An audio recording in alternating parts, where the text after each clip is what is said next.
Hello and welcome back to Aldo. On today's tutorial, I am going to show you how to hem a blazer sleeves. I'd really love it if you are going to subscribe to my channel. I post new video every Thursday at 9 o'clock in the morning Central Time. With that being said, let's go ahead and get started. The first thing I did was figure out how long I want the sleeves to be, and then I place a pin to mark it. And then I'm going to unpick the lining on the actual blazer. And I pulled out the lining from the sleeve and I'm going to hem it. I will need to trim off about 7 centimeters, or that will be roughly 3 inches, and I'm just going to mark it using a pin, and I'm going to add 1/2 inch for allowance, and then I will go ahead and trim it off. Now it's time to work on the shell, so I'm going to start measuring from the original hemline, so that will be 7 centimeters as well. As you can see, the allowance on this one is a little bigger than the lining, so I'm just going to move that to the new hemline.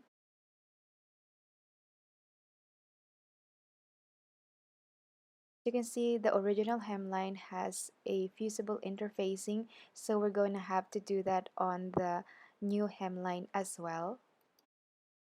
Adding that extra step is actually going to give you a good result. It will make the hemline more crisp and stable, and it's not going to stretch out. I pinned the interfacing about 1/2 inch away from the raw edge. After that is bonded, I'm going to work on the lining. So I'm going to seam rip the lining right here about 5 inches. So this is where the tricky part is, but you have to bear with me.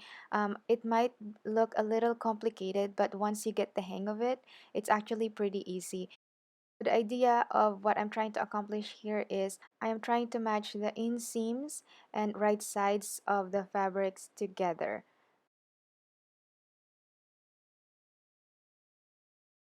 Once I did that, I just pulled it out, and now the wrong sides of the fabrics are facing, and I'm just going to pin it all the way around. I am pinning on the hemline.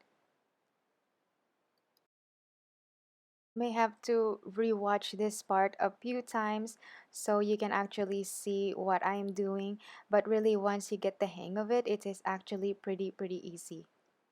Just be sure that the shell is not twisted when you do that. You want to make sure that the both of the inseams are matched.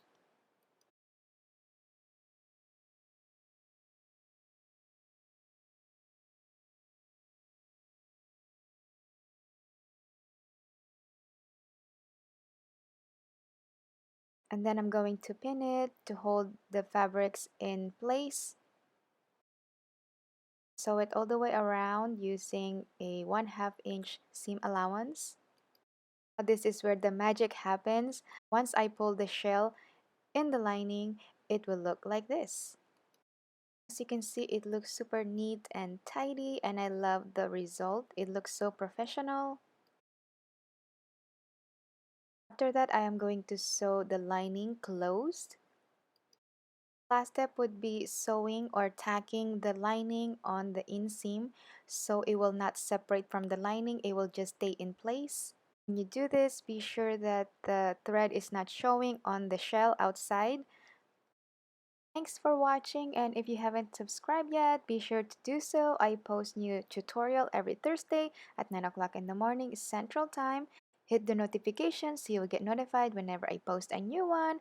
I will see you in the next video. Bye!